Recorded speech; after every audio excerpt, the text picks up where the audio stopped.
Deus abençoe a igreja, no nome de Jesus Cristo. Nosso último culto, né? Nesta manhã, e assentai-vos um pouquinho.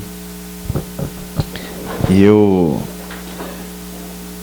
estou muito impressionado e feliz com a igreja aqui em Sarandi.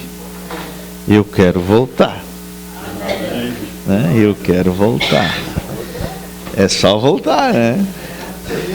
E vamos, se Deus quiser, combinar em alguma outra ocasião. A gente viaja muito, provavelmente estarei em Rondônia no final do mês. E tenho outros lugares para ir. E o pastor Febrônio está querendo que eu vá para o Acre, pegar malária por lá, né? Eu digo, ai, ai, ai. Ele me fala, já que tu está disponível, então vou querer que tu vá lá no Acre. Eu digo, ai, ai, ai. Mas a gente está nesse trabalho de viagens, tem sido muito abençoado, né? Esses cultos foram... Começou como um fiozinho de água, né? O tio esteve lá e falou assim, não quer ir para um almoço? Olha, a minhoca no anzol, né? A minhoca no anzol. Ir para um almoço? Tá bom, eu vou. Passou os dias, a Lu, no WhatsApp, ficamos felizes porque o senhor está vindo para pregar. De pregar? Eu estou sabendo de um almoço. Tá, mas eu, né, prego, não tem problema. Aí a parentela chega daí uns dias mais, mas que felicidade, o senhor vai pregar sexta, sábado e domingo. Eu digo, sexta, sábado e domingo? Como assim? Era um almoço. Daí pulou para um culto, depois pulou para 3. Aí cheguei, uma bota minhoca nesse anzol, né? Aí cheguei aqui e parece que não termina depois do almoço, tem ronda alta. Digo, misericórdia. E aí depois, e tem mais 7 da manhã o programa de rádio. É assim que a gente chegou às 7, né? Já para pregação. Aí eu comentando isso ontem, né? Indo lá para Dilsa. Eu digo, aí ela disse assim, mas o tio te arrancou o couro, mas não te preocupa que Deus vai te dar um couro novo.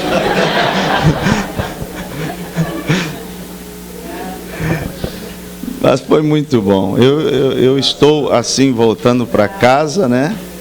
Muito satisfeito. Eu tenho plena certeza das curas que aconteceram, sabe, dos impossíveis que Deus tornou possível. Tudo é possível. A gente canta isso todos os cultos e na hora do pega a gente dá uma, né?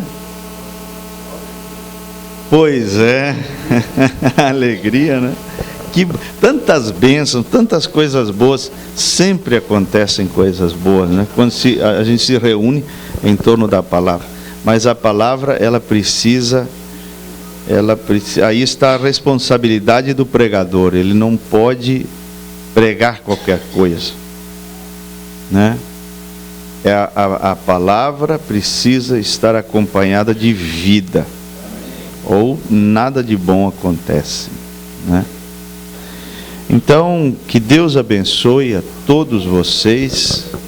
Foi muito bom estar com vocês, muito bom mesmo.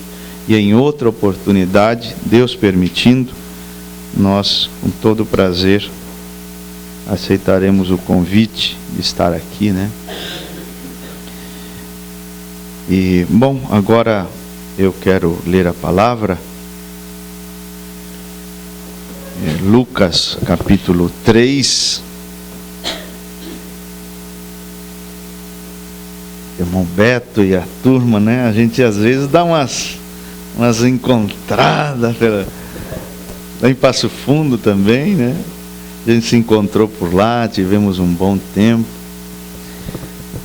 E agora de novo. Que bom. Lucas 3, versículo 21.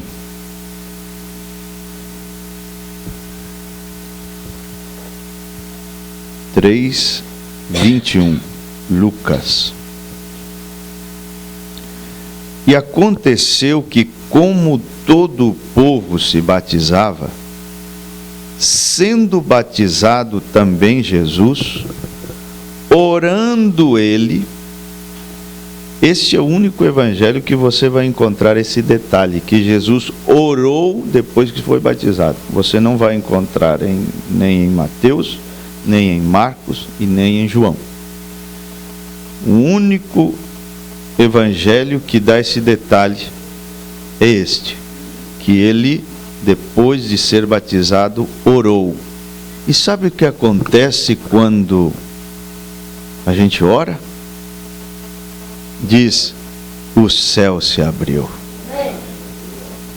No 4:25 do mesmo Lucas diz que o céu se cerrou por 3 anos e 6 meses, no tempo de Elias.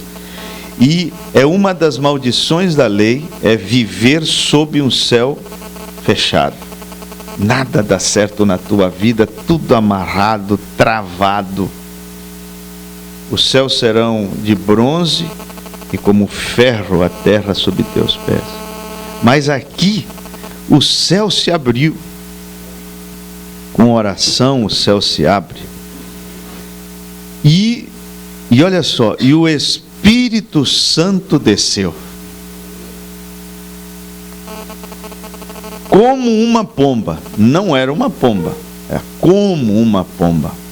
Era uma bola de fogo, uma coluna de fogo, diz o profeta. E ouviu-se uma voz do céu que dizia: Tu és meu filho amado, em ti me tenho comprazido. Amém. Podem sentar.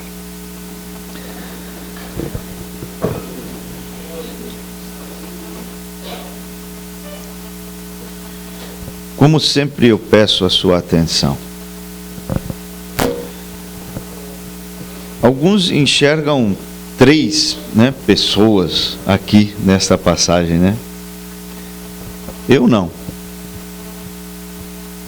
Eu enxergo 2 naturezas. A natureza humana e a natureza divina.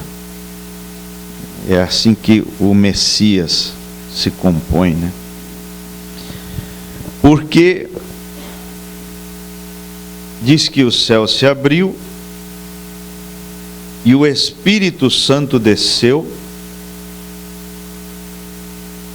e uma voz disse, ouviu-se, diz assim, ouviu-se uma voz. De onde veio aquela voz? Era a voz do Pai, porque a voz disse assim: Tu és meu filho, então era o Pai falando. De onde que veio aquela voz? Da pomba, do Espírito Santo. Por que eu digo que veio da pomba do Espírito Santo? Porque o Espírito Santo é o Pai de Jesus. Então aí já reduzimos para 2, Já não tem mais 3. Porque Maria concebeu do Espírito Santo. Se a minha mulher concebe de mim, quem é o pai da criança? É simples e lógico. Se Maria concebeu do Espírito Santo, logicamente, o Pai de Jesus é o Espírito Santo, porque Deus é Espírito e é Santo. Existem espíritos imundos, são os demônios, mas aqui é Espírito Santo. O Espírito Santo desceu e enquanto descia, dizia: Tu és. Preste atenção. Tu és meu filho. Era a natureza divina vindo para habitar na natureza humana do Messias. Ele era 100% homem, 100% Deus. Existem crenças por aí que Jesus não era assim, completamente um homem. Ele tinha algumas coisas de homem, né? Vamos dizer, não totalmente, completamente. Era uma figura um tanto, sei lá, estranha. Mas não. Chegaram a dizer que Jesus nem sequer tinha órgãos sexuais. Ele não era assim completamente um homem. Mas o profeta chega a dizer, ele até poderia constituir uma família se quisesse. E a Bíblia diz que ele tinha órgãos sexuais, sim. Você diz, a Bíblia fala isso? Sim. Sim. Porque ele foi circuncidado ao 8º dia. A circuncisão é aonde? Ele era um homem completo, perfeito. Ele era igual a Deus, estou citando Filipenses 2, igual a Deus e semelhante aos homens. Por que semelhante? Porque devido à forma em que ele nasceu, ele não herdou a natureza pecaminosa que toda pessoa nascida pela via sexual herda. Ele não foi pecador por nascimento, ou em seu nascimento, porque como ele nasceu de uma virgem, sem questão sexual, ele não herdou a natureza pecaminosa da qual falamos ontem, pela queda de Adão. Então, Gabriel, por essa razão, disse, o santo ser que de ti há de nascer. E Jesus foi o único filho que nasceu santo, o único filho de Deus, que nasceu santo e morreu como um pecador, carregando nossos pecados.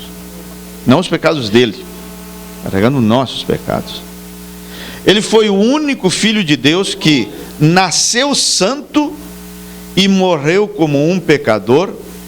Para quê? Para que nós, que também éramos filhos eleitos e tínhamos nascido pecadores, pudéssemos morrer santos, lavados pelo seu sangue precioso, perfeitos diante de seus olhos, como vimos ontem, né? Mas eu quero te chamar a atenção para a voz da pomba, o testemunho do Espírito Santo. Esse é meu assunto hoje. Quando esse Espírito Santo desce, ele diz, tu és. Não tem incerteza em sua voz, insegurança, não tem talvez, quem sabe. Ele vem para este homem ali no Jordão e diz assim, tu és meu filho amado. 40 dias depois, o diabo se aproxima deste homem que estava jejuando no deserto e diz, se tu és, colocando dúvida no testemunho da pomba, colocando dúvida em um ponto fundamental da fé, o saber quem somos. É justamente aí onde o diabo vai te atacar. Aí você vai começar a dizer, eu acho que eu não sou uma eleita. Eu acho que eu não sou. A pomba dizendo, tu és. E o tentador vem e diz assim, será que isso é verdade? Se, esse se, né, da dúvida, se tu és, é justamente nesse ponto que o diabo vai te atacar. Porque se ele consegue colocar dúvidas em teu coração, nesse ponto, você está frito. Você está derrotado.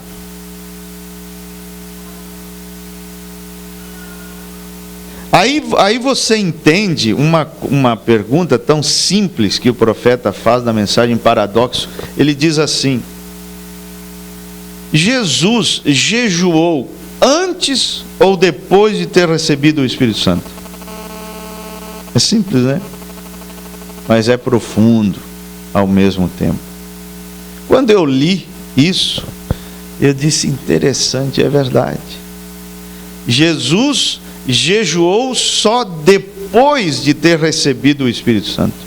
Ele recebeu o Espírito Santo no batismo no Jordão e depois foi levado pelo Espírito ao deserto, onde jejuou 40 dias e 40 noites.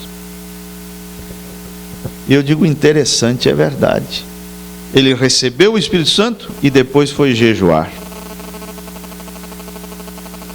Não que você não pode jejuar sem ter o Espírito Santo, não é isso.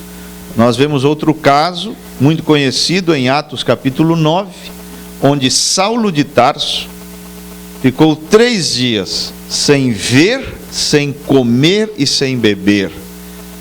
E depois Ananias veio, restaurou a visão dele e ele foi cheio do Espírito Santo. Então aí nós vemos um jejum antes de receber o Espírito. Mas aqui, nessa pergunta do profeta, há uma grande lição: que para encarar coisas espirituais você precisa da pomba.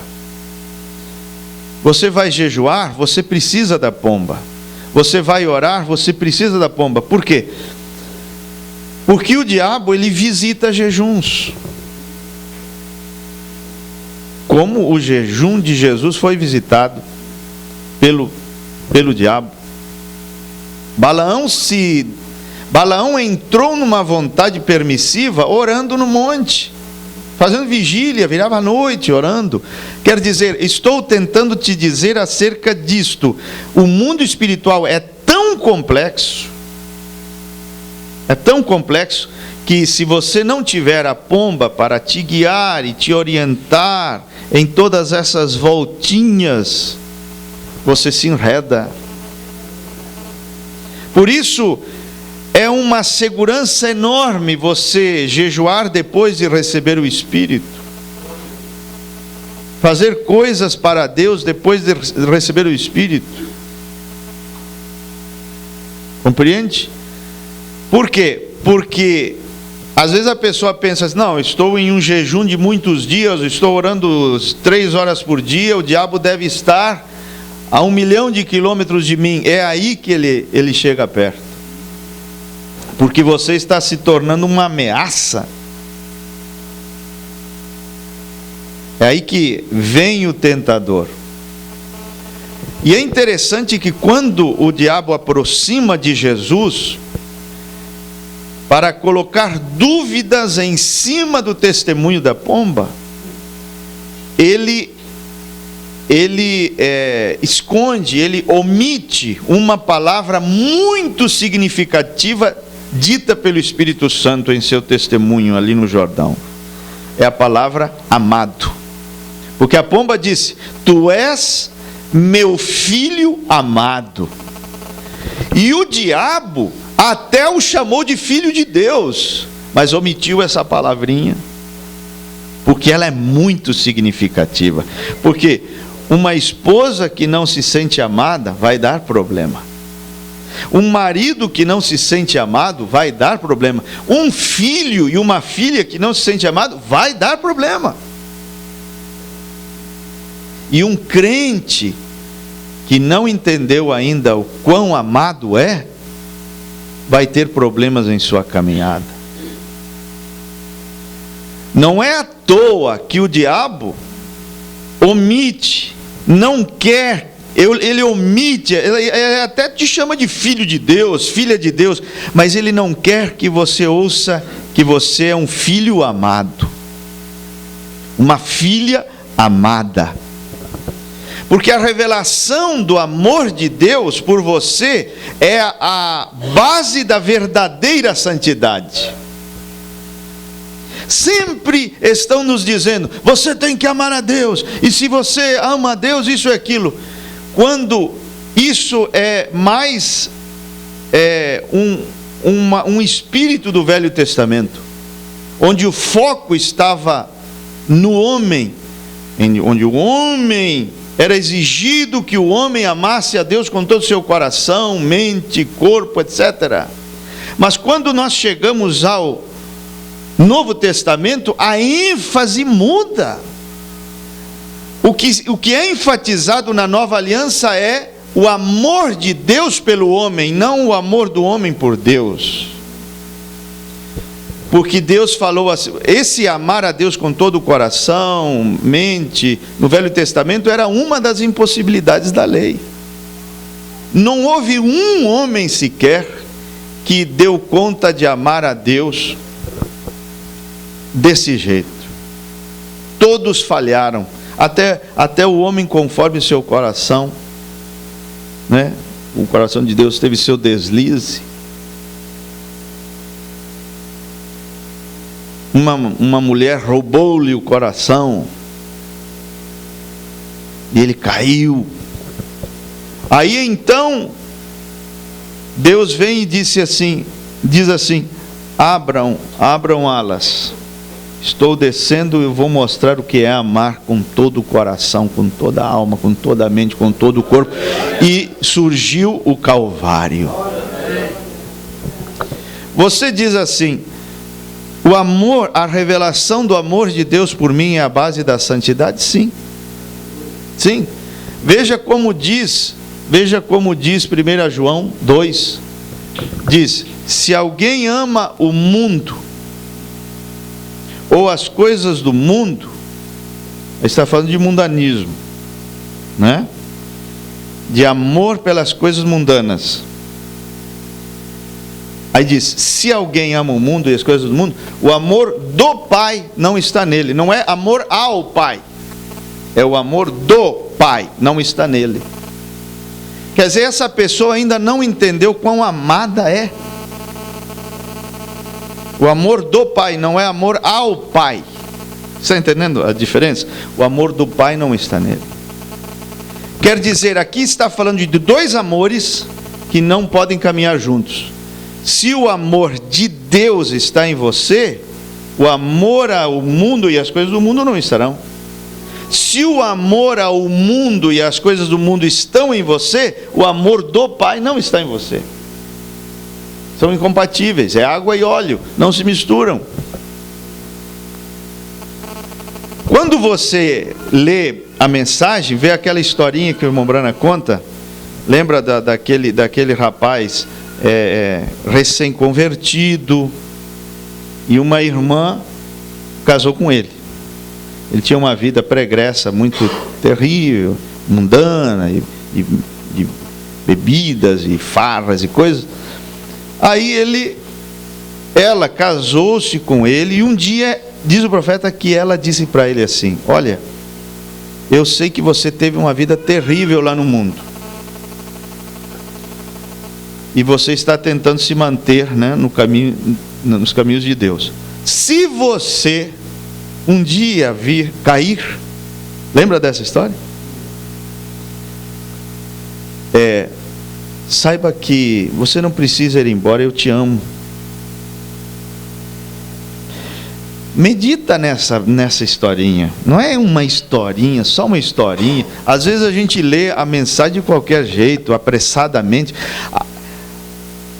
Ele ficou abalado com isso que ela falou para ele. Você não precisa ir embora, aqui eu te amo. Volta, eu te amo. Aí ele foi para o trabalho e ficou com aquilo na cabeça. Comentou, disse: como é que eu vou trair uma mulher dessa? Como é que eu posso trair uma mulher dessa? Agora, presta atenção, a fidelidade dele estava baseada em quê? No amor dela por ele, ou no amor dele por ela, ou no amor dela por ele? É o que eu estou dizendo. É porque essa mulher me ama tanto que eu não posso traí-la. É porque Deus me ama tanto que eu não posso traí-lo. Não é, a ênfase não é quanto eu o amo, é quanto ele me amou, e quanto eu entendo isso, de quão amado sou. E aí Esse é o ponto de partida para o meu amor para com Ele. Eu não estou dizendo que não temos que amar a Deus ou obedecê-lo. Estou dizendo que o ponto de partida não sou eu, é Ele. A ênfase muda. No Velho Testamento, a ênfase era sobre o homem, agora é sobre Cristo. Ou senão não tem diferença nenhuma entre a maneira do homem se relacionar com Deus no Velho Testamento e agora continua do mesmo jeito, só que uma pequenina diferença que tem um calvário. Não é assim. Cristo fez uma enorme diferença em nosso relacionamento com Deus. Ele agora é o ponto de partida para a nossa santificação e para o nosso relacionamento com Deus. Então, quando você recebe essa revelação, que você é um filho amado, e o diabo tenta de todas as formas que você não entenda isso. Por quê? Quem aqui sabe o que significa a palavra, o nome Davi?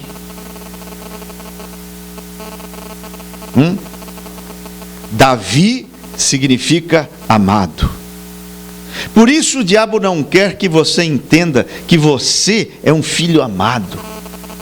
Porque no momento em que você souber disso, você se torna um matador de gigantes.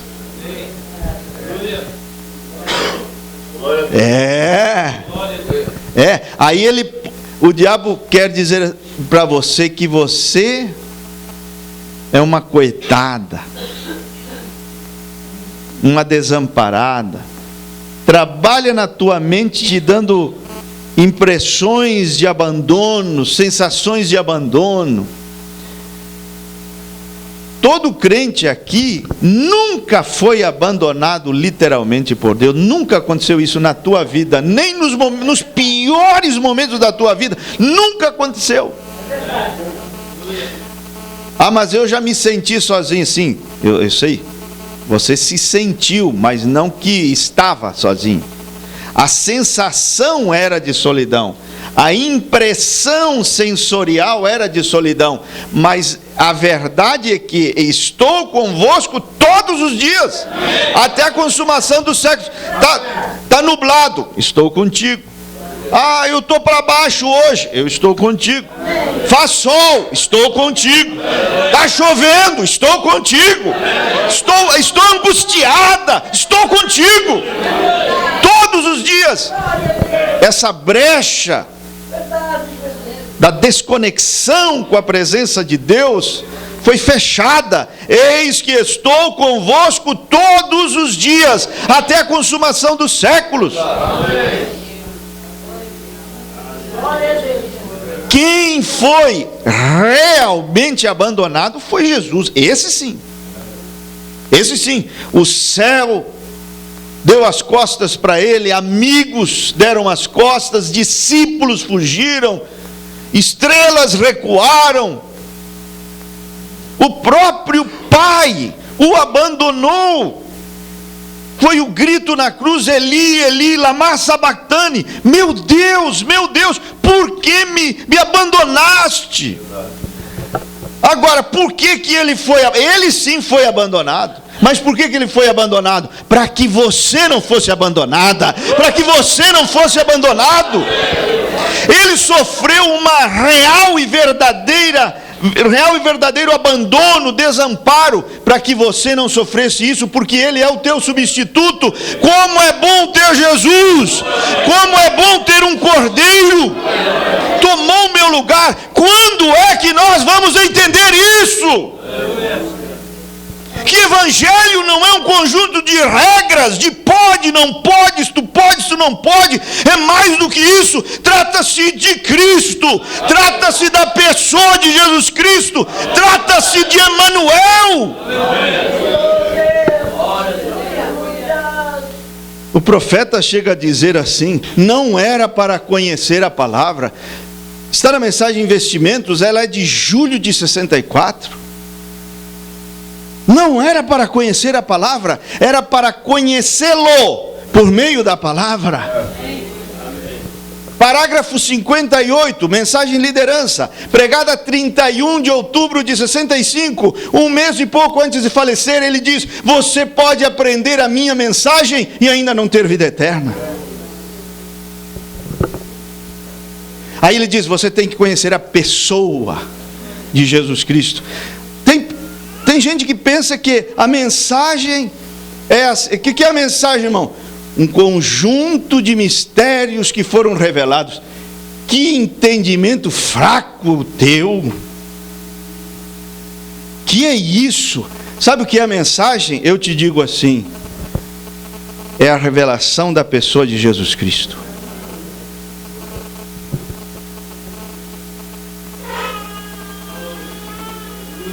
Um dia o pastor Febrônio, lá na chácara, me perguntou assim: como é que você vê esta questão da mensagem assim?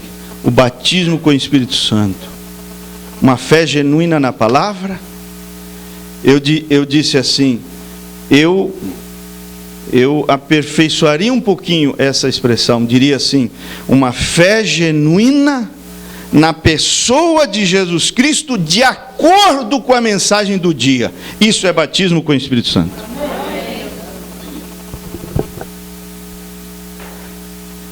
Esse é o verdadeiro batismo com o Espírito Santo. Por quê? Tudo gira em torno desse homem. É muito diferente você fazer um evangelismo com doutrinas, dizer assim: irmão, senta aí que eu vou te explicar o batismo. Ó, pai não é nome, filho não é nome. É uma coisa um tanto, falta algo. Se você fica só nisso, falta, por mais explicadinho, essa explicação. Agora, se você leva a pessoa, apresenta a pessoa de Cristo, e leva a pessoa a se apaixonar por Cristo e sua obra consumada, depois você vai e diz assim: e agora você precisa descer as águas e se batizar no nome desse homem. Ah, é outro gosto. Ah, irmão, é outro gosto. Olha, me fala de uma doutrina revelada, ou de um mistério revelado, de uma doutrina revelada que não gira em torno desse homem. Me fala uma.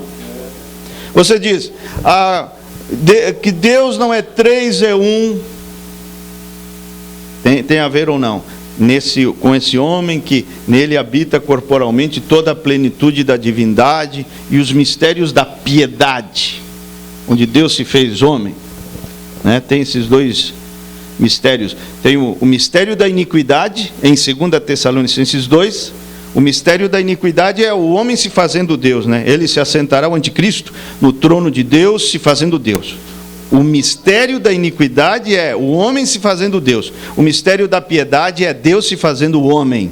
1 Timóteo 3,16. Deus se manifestou em carne. O batismo é batismo em nome de quem? Desse homem.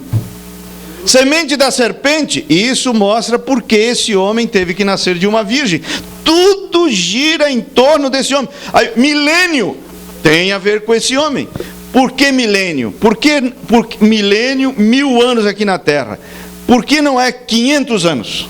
700 anos? 200 anos? Por que 1000 anos?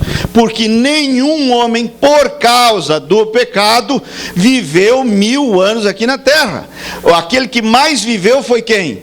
Matusalém, 969 anos. Ninguém chegou ao 1000. Por causa de quê? Do pecado. Aí esse homem vem e paga a dívida do pecado, e agora o homem pode ter um milênio. Bom, isso é muito. Tudo gira em torno desse homem. Se você entender que a mensagem não é um conjunto de mistérios apenas, e de doutrinas apenas, e de pode e não pode, mas trata-se da pessoa bendita e amada de nosso Senhor Jesus Cristo, no qual todas as doutrinas reveladas convergem, a tua vida espiritual vai decolar. A unção sobre a tua vida vai aumentar. O teu evangelismo se tornará outro. A sede pelas almas vai brotar. Tudo muda quando você vê assim.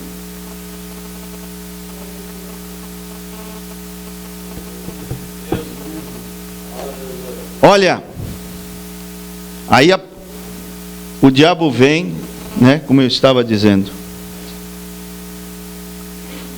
Se tu és o filho de Deus, até o chamou de filho de Deus, mas escondeu essa palavrinha, amado. Você é amado.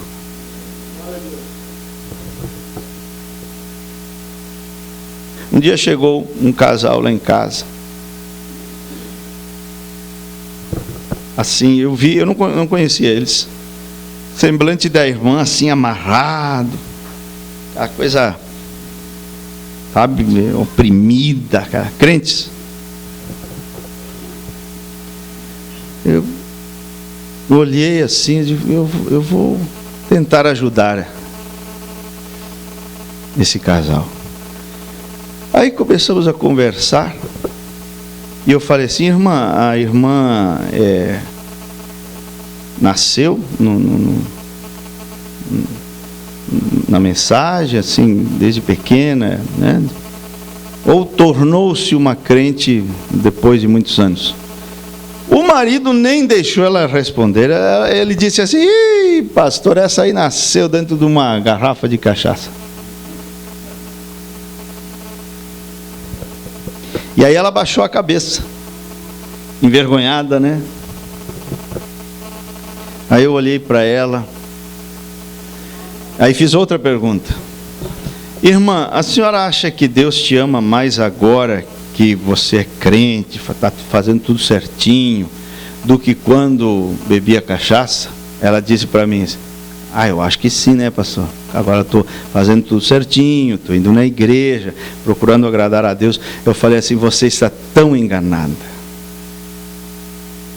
Porque o amor de Deus é perfeito, não se altera.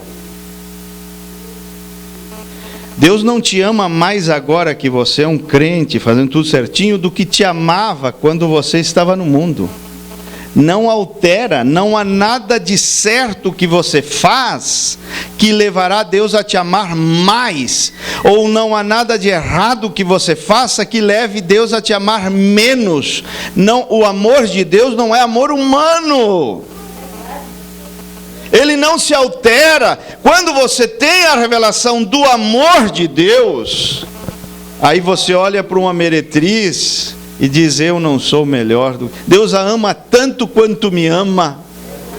Olha para um bêbado caído na sarjeta com moscas na cara e diz, Deus o ama tanto quanto me ama. Porque é inalterável.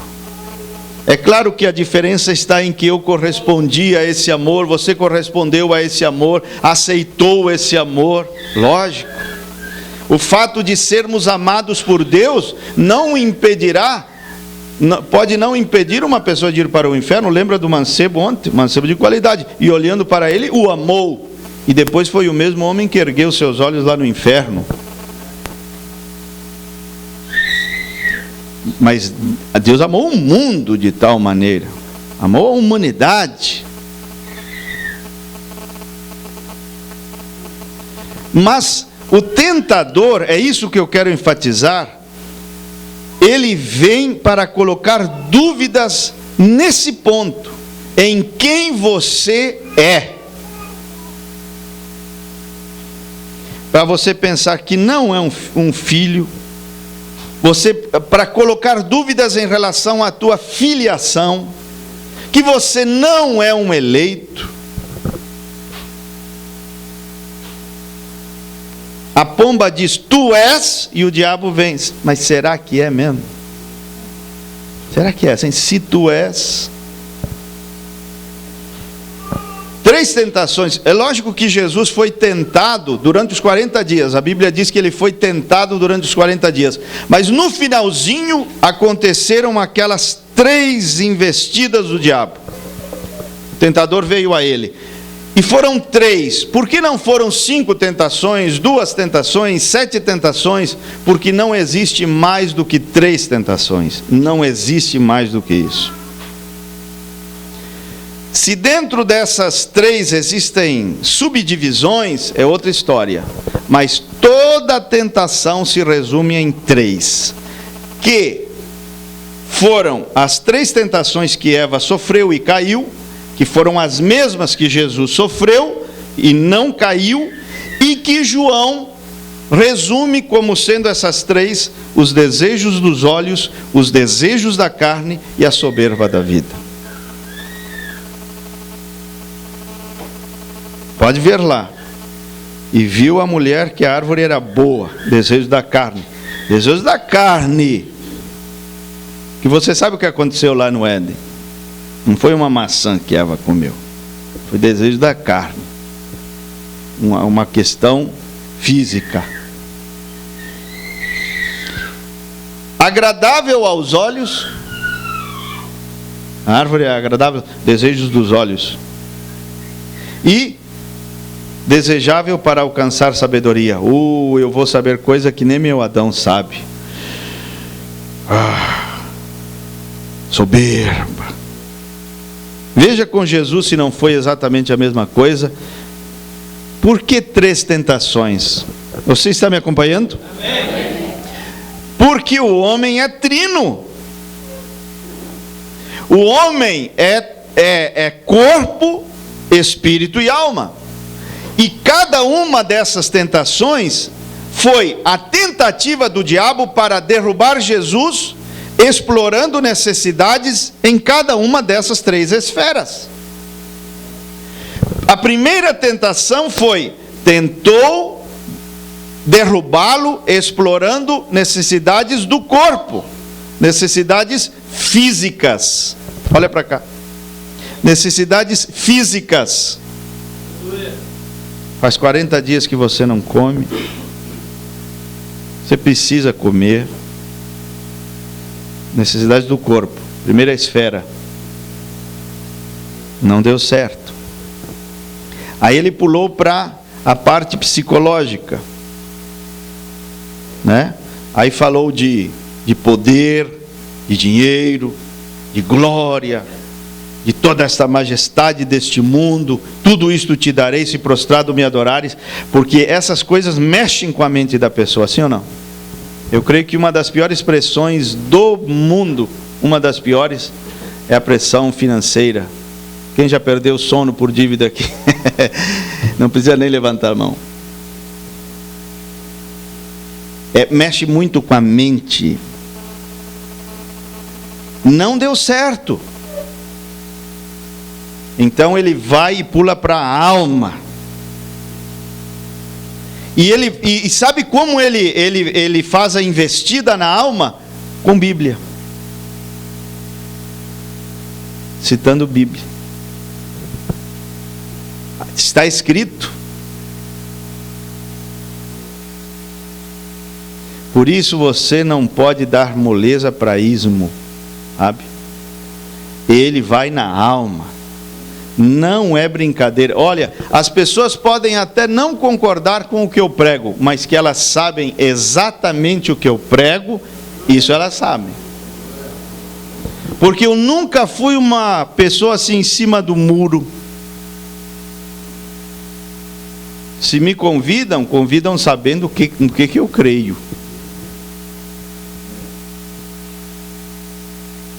Sabe, lá estava o muro e tinha um camarada em cima do muro. Aí tinha um bando de crentes aqui e o diabo aqui. E o camarada aqui em cima do muro. E os crentes, vem para cá, vem para cá, vem para cá. E o diabo, quietinho. Aí disseram assim, você não vai falar nada? Disse, para quê? O muro é meu. Enquanto ele estiver em cima do muro, ele é meu. Uma pessoa indefinida. Deus sempre falou assim, até quando estareis entre 2 pensamentos? Se Baal é Deus, defina de uma vez. Vá, você acha que isso é o certo? Então vá.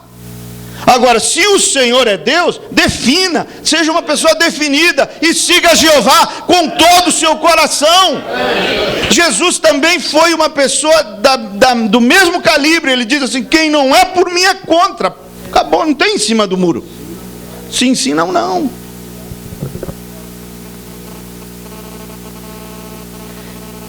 pegou a palavra para ir na alma. Ismos, eles atacam a alma. Você não pode brincar. Você apanha espíritos ouvindo certas coisas, certas pregações. Eu vou ouvir para saber do que se trata, para saber do que eu estou falando. Olha, palavras são espíritos. Jesus falou assim: minhas palavras são espírito.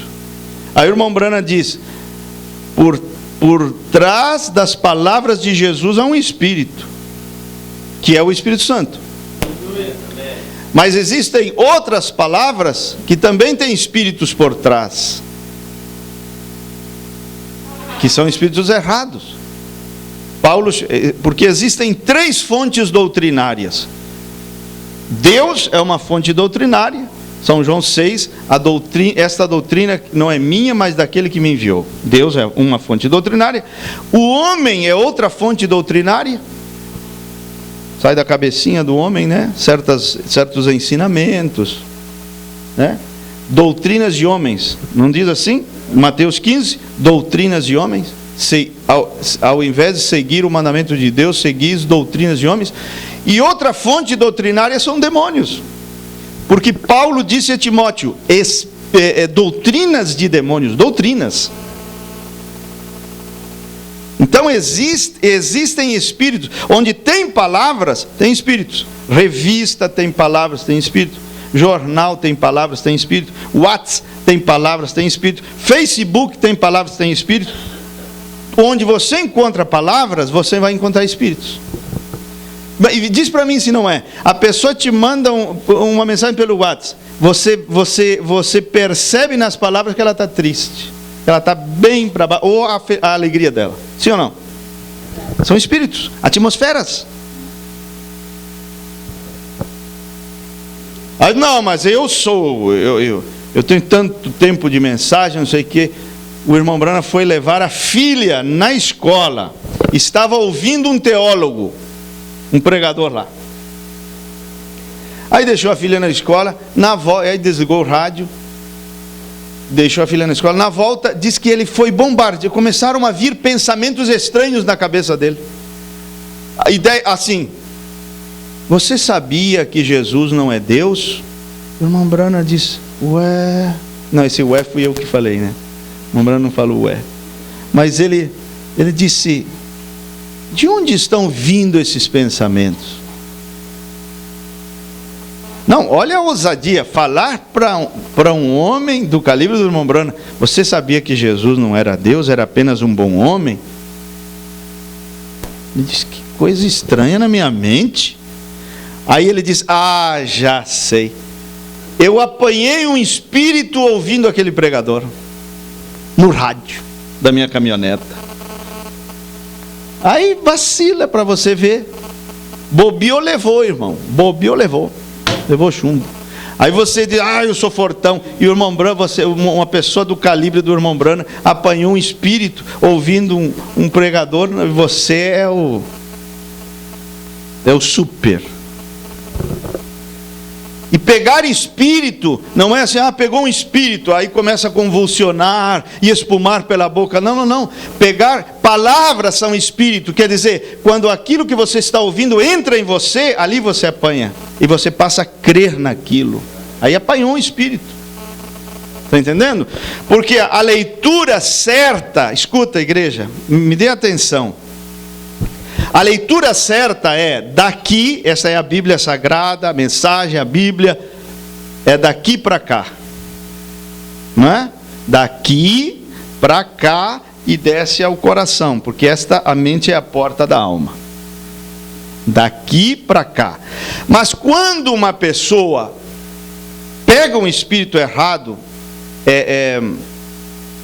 assimila, concebe uma doutrina errada, a leitura dessa pessoa muda, passa a ser daqui para cá. E ela passa a projetar a sua crença naquilo que lê, e diz assim: como é que eu não vi isto antes? Que coisa, está por todos os lados. Agora que a mensagem chegou. Que conversa fiada.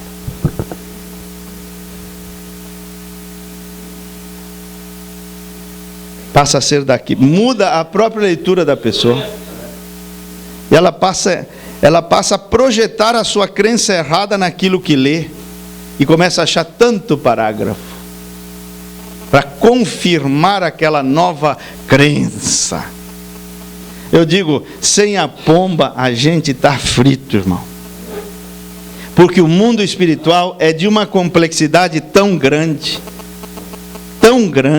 que se você não tem o Espírito Santo no deserto desta Laodiceia, você engole a minhoca, o anzol, a linha, a vara, e vai o pescador junto. Olha, eu vou te alentar nesta manhã. Eu vou te dar uma carga de ânimo nesta manhã. Porque às vezes você diz assim, mas eu sou tão fraquinho, tão fraquinha, e o pastor tal que caiu, e ali e lá, e isto e aquilo, o que será de mim? Se aquele grandão caiu, o que será de mim? Não tem nada a ver. Cairão 1000 do teu lado, 10.000 à tua direita, mas tu não serás atingido. Você precisa entender que chegada no céu não é questão de cabeça, não é questão de intelecto, de quanto eu sei, quantos parágrafos eu tenho memorizado, é uma questão de sobrenatural. Você não entendeu ainda que há um sobrenatural guardando a tua vida? Quantos caíram e você ainda está em pé? E você se acha fraco, mas ainda está em pé. O fortão lá caiu, mas você ainda está em pé. Há um poder sobrenatural guardando a tua vida, e esse poder irá guardá-la até o rapto.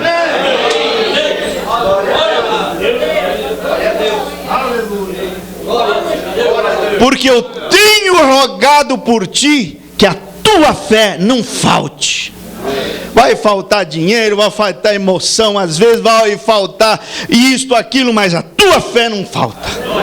E se não falta a fé, tá bom demais. Se não faltar revelação, tá ótimo. É um sobrenatural, não é? As pessoas não entendem isso. Irmão, presta atenção. Eu não sei por que eu entrei nisso aí, mas vamos lá.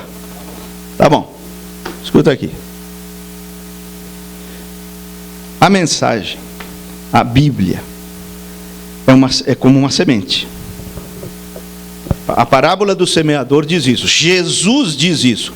E a palavra, e a semente que o semeador semeou é a palavra de Deus. Sim? Amém?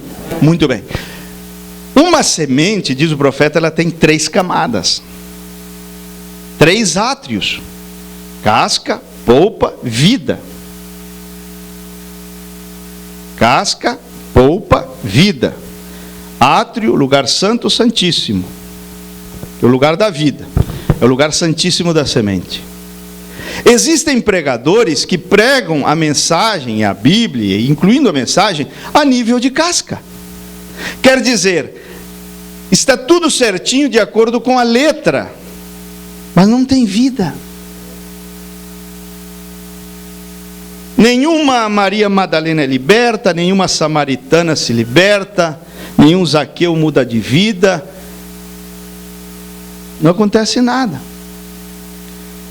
É uma transmissão de informação bíblica ou da mensagem de intelecto para intelecto. E a cabeça da pessoa fica cheia de conhecimento, mas o coração vazio. Por quê?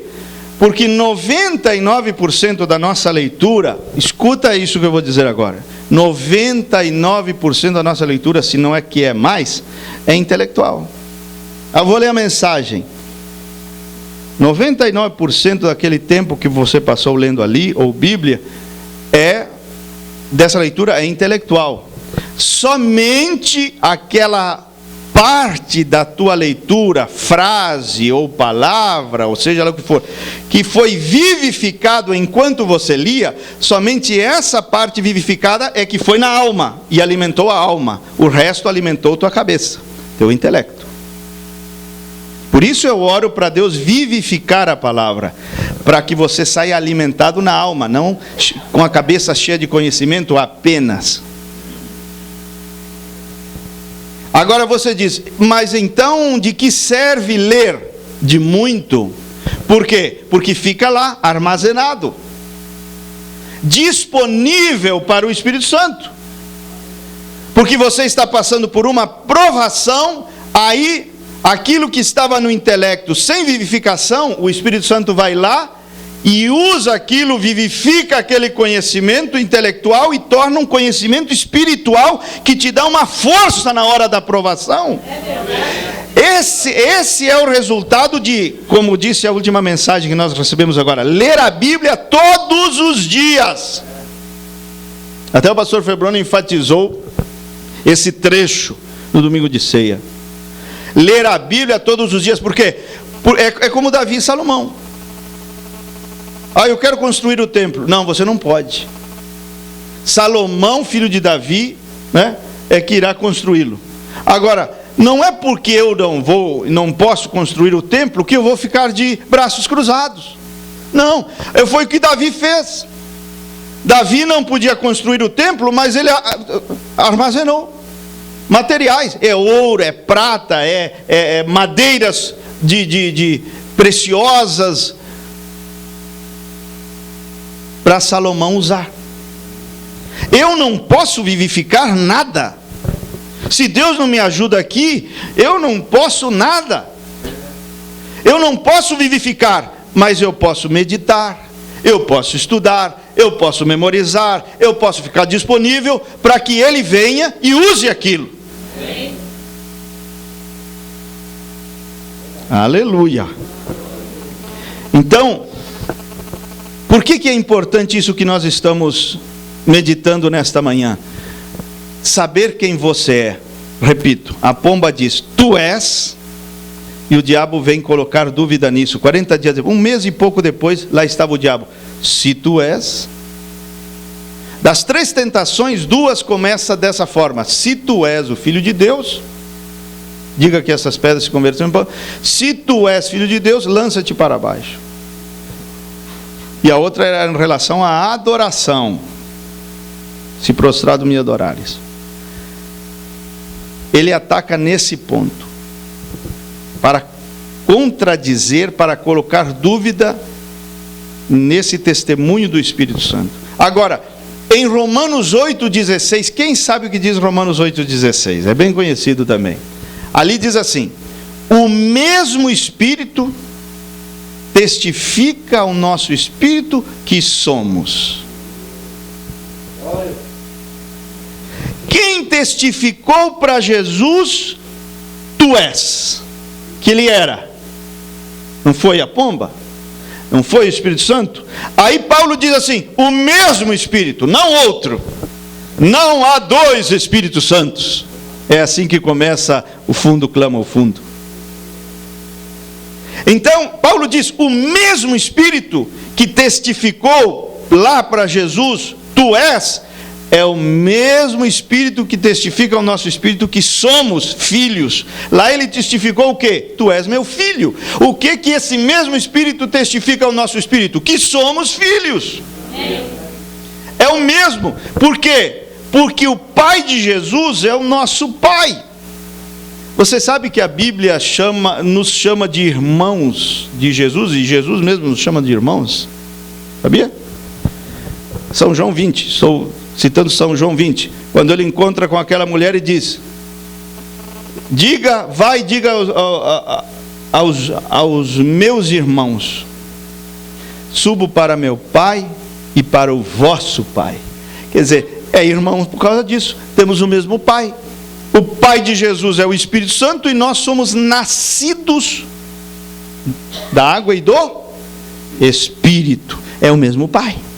O mesmo Espírito Santo que gerou Jesus nos gera em um poderoso novo nascimento. Por isso nos chama de irmãos. E Hebreus 2 diz que ele não se envergonha, por causa disso, de nos chamar de irmãos. Por que, irmãos? Jesus, no início, porque ele veio para inaugurar uma nova raça, uma nova criação, né? Existe a velha criação, na qual Adão é o cabeça. E existe uma nova criação que vem pelo novo nascimento, onde Cristo, o último Adão, não o segundo Adão, é o último Adão, é o cabeça. Que a expressão segundo Adão não é bíblica. Não é bíblica.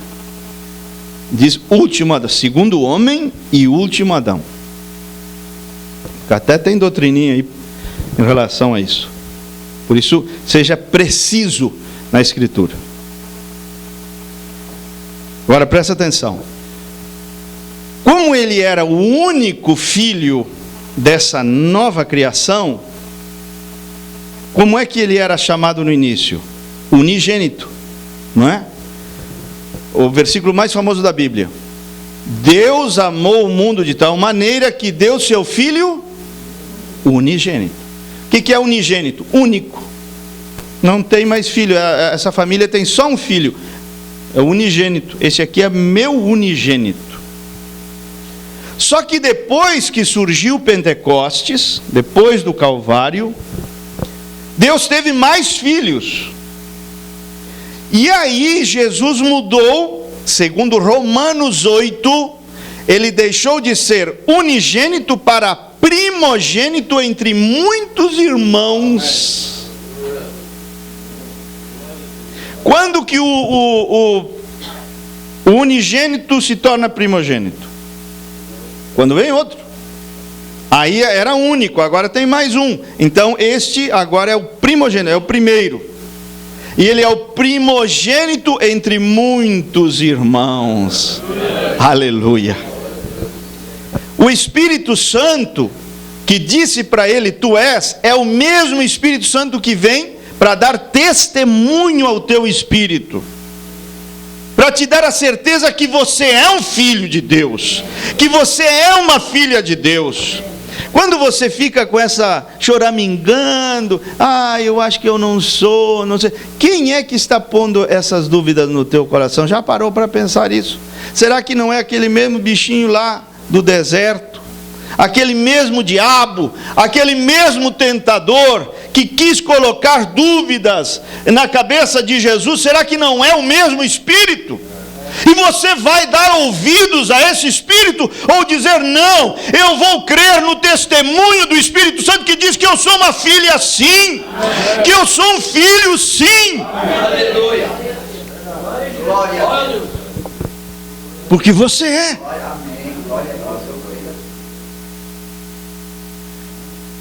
Agora você diz assim, e por que é importante isso que estamos estudando nesta manhã? Porque o profeta disse o seguinte, quando a noiva souber quem ela é, será um exército invencível. O diabo não quer isso. Por isso ele ataca bem aí, para que você tenha dúvidas acerca da sua filiação. Porque quando você souber quem é você, não, as portas do inferno não prevalecerão. Se tornarão um exército invencível. Você acha que o diabo quer que nós nos tornemos um exército invencível? Ou é preferível para ele ter alguns nas mãos de psicólogos, cheios de remédios, deprimidos e derrotados, e do jeito que muitos estão? As portas do inferno estão prevalecendo. O que é divórcio? As portas do inferno prevalecendo. O que é isso? As portas do inferno prevalecendo? Porque a pessoa não sabe quem ela é. Ela não entendeu a sua identidade. Ela não tem identidade. Qual o teu RG? Qual o teu... Não tem. Eu não sei quem sou, espiritualmente falando. Porque quando você souber, quando a noiva souber, olha o ponto que nos torna um exército invencível. É esse ponto, o tu és. quando você sabe quem você é. Quando a noiva souber quem ela é, se tornará exército invencível. Por isso o diabo ataca aí. Quantos estão entendendo? Amém? Agora, já indo para o final, eu quero te mostrar aqui, em Mateus 16, os dois tu és. Dois tu és. Se você quer acompanhar ou apenas ouvir, Mateus 16, versículo 13. Presta atenção. E chegando Jesus às partes de Cesareia de Filipe, interrogou seus discípulos dizendo: quem dizem os homens ser o Filho do Homem? Você percebe que tudo gira em torno disso? De novo, a coisa. Quem dizem que eu sou? Quem eles dizem que sou eu? Tu és. Quem és? Quem dizem que eu sou? Tudo gira em torno disso. A importância dessa revelação é tremenda. Quem dizem que eu sou? Aí diz, eles disseram, uns João Batista, outros Elias, outros Jeremias, ou um dos profetas. Aqui você entende porque tem tanta placa de igreja. É o mesmo Jesus, mas um acha que... Não, eu acho que esse homem aí é João Batista. Aí o outro diz, eu não concordo com você. Para mim que é Elias. E já monta um grupinho para ele. Aí eu não concordo com vocês dois. Para mim ele é Jeremias. E monta outro grupinho, outra plaquinha. E por isso tem até dentro da mensagem tanta placa. Divisões por causa de interpretações. Aí você vê que a interpretação humana, porque aqui a pergunta é, quem dizem os homens ser o Filho do Homem? Aqui é a opinião humana, não divina, acerca desse homem. A única coisa que pode trazer a opinião e o parecer de Deus acerca de Jesus e das coisas de Deus é o próprio Deus, pela revelação. Agora, a opinião humana até é bonita, né? Porque é muito melhor chamar Jesus de Elias, de Jeremias, do que chamá-lo de Beelzebul. Mesmo assim, é imprecisa. Aí ele estreita a pergunta e diz assim, e vós? Aí a revelação vem ao coração de Pedro. E veja que quando a revelação vem, não o chama de Jeremias, nem de Elias, nem diz tu és, ou o primeiro tu és. Ou o primeiro tu és. Aqui existem nessa passagem dois tu és. Um tu és relacionado ao noivo e um tu és relacionado à noiva. Um tu és relacionado a Cristo e um tu és relacionado à igreja. Bom, nós vamos ver aqui, deixa eu ler aqui. E Simão Pedro respondeu e disse, tu és. Tu és o Cristo, filho do Deus vivo. Aí Jesus disse assim, bem-aventurado és tu, Simão Barjonas, porque foi a mesma pomba que falou, tu és para mim lá, falou, tu és para mim aqui. Amém. O mesmo Espírito, porque diz assim, meu Pai tu revelou, o Pai é a pomba, o Pai é o Espírito Santo. Então você vê que você só vai conhecer a divindade de Jesus Cristo e não o chamará de segunda pessoa, um Deus inferior, seja lá o que for, se você tiver a revelação da pomba, do Espírito Santo. Muito bem, vamos aqui, já estamos finalizando. Não deixa o almoço atrapalhar a minha pregação. Eu já estou terminando. Porque tu não revelou a carne e o sangue, mas meu Pai, a pomba. A pomba levou Pedro a dizer, tu és, novamente. Está entendendo? Muito bem. Que está nos céus. Agora vem o segundo tu és. Agora este tu és não é relacionado a ele, o noivo, Cristo. Agora é relacionado a ela, a igreja. Pois também eu te digo que tu és Pedro. Agora eu vou dizer quem é você, noiva. Quem é você, igreja.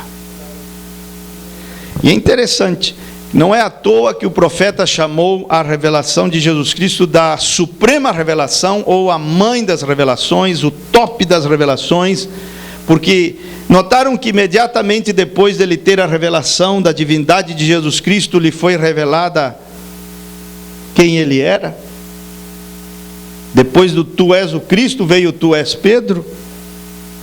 Captou isso? É muito importante que você tenha claro quem é Jesus, porque disso vem a revelação de quem é você. É depois. Tu és. E aqui como isto me incomodava, porque se você ler de uma maneira desatenta, parece que a igreja estaria edificada sobre Pedro, a pedra, né? Pois também eu te digo que tu és Pedro, e sobre esta pedra edificarei a minha igreja. Eu dizia, meu Deus, por que isso está aí? Meio confunde. Nós sabemos o que é, que não é Pedro, sabemos que é a revelação, a pedra é a revelação. Mas fica assim, o leitor desatento, né, dá uma embaralhada. Mas então eu entendi que tu és Pedro, este mesmo apóstolo, presta atenção, na sua carta diz assim: não sou somente eu que sou pedra, tu és Pedro, pedra. Vós também, como pedras vivas, fazeis parte desse grande edifício chamado Igreja do Deus Vivo.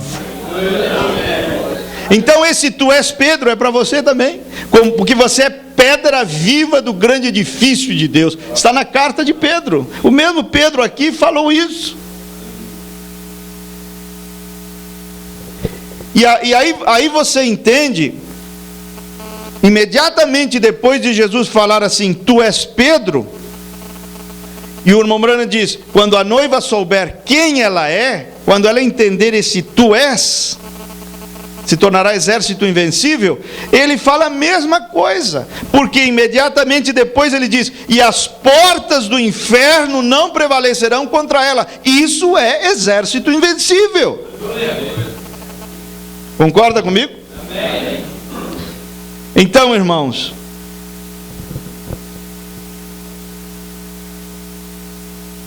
essa revelação de quem é você vem pelo Espírito.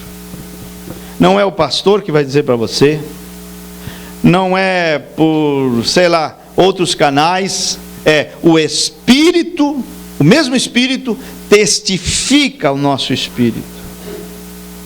Eu pertencia a uma igreja pentecostal, antes de vir para a mensagem, e passamos por um avivamento muito grande, quase da noite para o dia, passamos de 50 pessoas para 500 pessoas, e muitos pregadores de renome, até de renome internacional, chegavam ali na igreja, e eu vi muitos milagres, muitas coisas fortes mesmo, mas vi muita besteira também.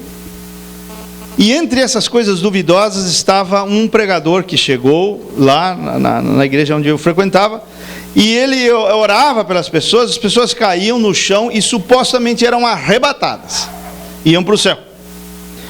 E uma irmã lá diz que ela foi no céu e que ela viu o livro da vida e que ela viu alguns nomes lá. Depois que o culto terminou, alguns irmãos cercaram aquela irmã, dizendo assim, e aí, você viu meu nome lá? Bobagem. Sabe por quê? Porque esse nome que teu papai te deu aqui, não é o nome do livro da vida. É o novo nome, diz o profeta. É o teu novo nome que está lá. Dilza. Não, a Dilza não está aqui, claro, não pode estar ali. Tem Daniel Curry aí? O anjo foi lá e disse, não tem nenhum Daniel Curry aqui.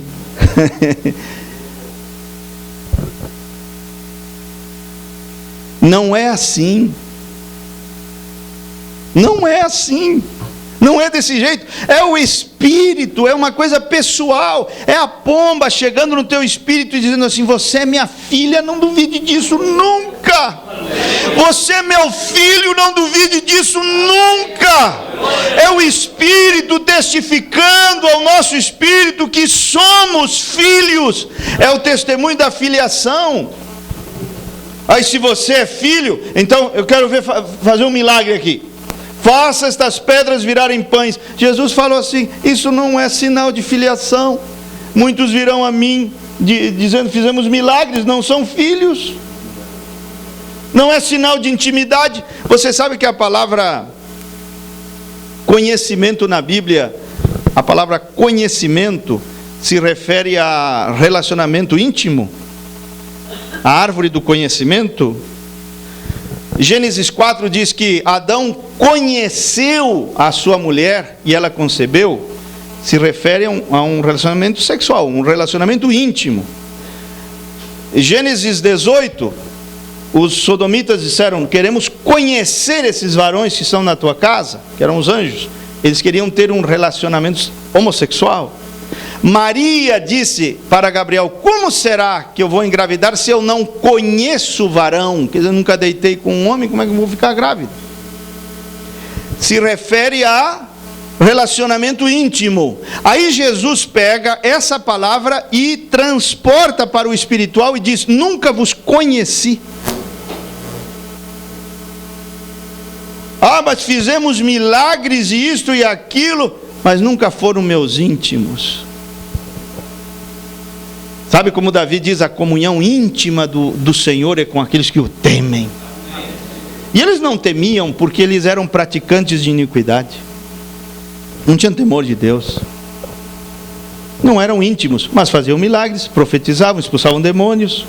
É isso que o povo tem que enxergar, para não se impressionar com isso. E saber que transformar pedras em pães não é o sinal de que você é filho. Se tu és filho, então faça. Não. O sinal é este, está escrito. É ficar com o que está escrito. Esse é o sinal do filho. Aleluia. Jesus provou filiação. Como? Eu fico com aquilo que está escrito. Amém. É assim que nós provamos que somos filhos, quando ficamos com aquilo que está escrito, né? Ah, se não houver livramento, então é porque você não era filho.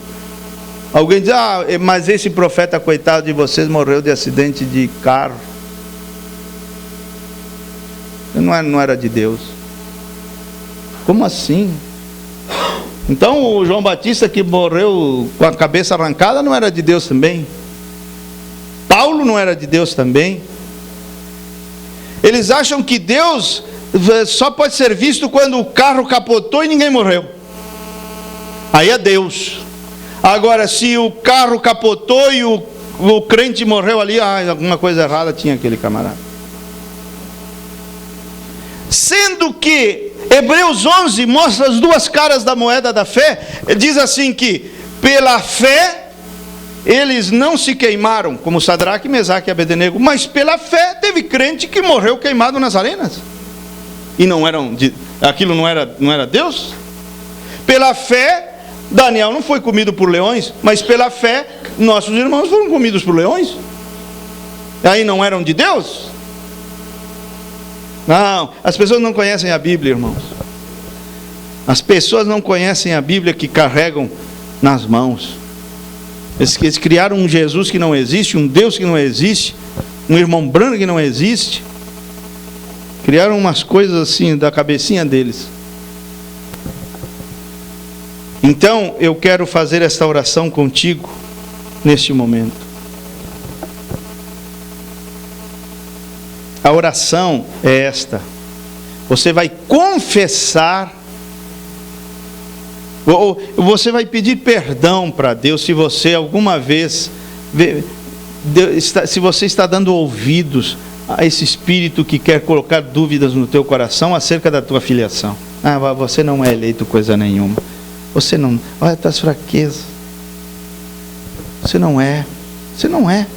Não tem como você ser. Esse é o mesmo diabo que disse lá no deserto: se tu és.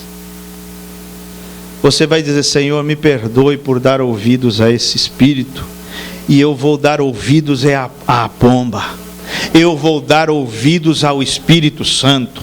Eu vou dar ouvidos àquele que diz com toda a segurança: tu és meu filho amado, tu és minha filha amada. Você teria coragem de fazer essa oração comigo nesta manhã? Quer ficar em pé? A palavra te ajudou nesta manhã? Levanta a mão assim comigo. Maravilhoso Deus, nós queremos neste momento pedir perdão, porque muitas vezes nós damos ouvidos a espíritos que vêm querer colocar dúvidas em nossa mente, e trava-se a maior batalha jamais pelejada na nossa mente. Espíritos dizendo que não somos, apontando nossos erros, nossos pecados, nossas fraquezas, e dizendo: você não é filho coisa nenhuma, você não é filha coisa nenhuma. E às vezes nós murchamos diante dessas vozes, nós murchamos diante desses espíritos, mas queremos dizer: Senhor, nos perdoe. Nós não queremos duvidar da pomba, pelo contrário, nesta manhã nós temos as mãos erguidas para dizer: eu creio, Senhor, na minha filiação, eu creio no testemunho da pomba, eu creio no que ela disse: tu és meu filho amado, tu és a minha filha amada. Nesse mesmo Espírito que testifica o nosso espírito que somos, não é talvez, não é quem sabe, esse Espírito é um Espírito de fé, é um Espírito de segurança, é um Espírito que diz: eu te dou a certeza que você é minha.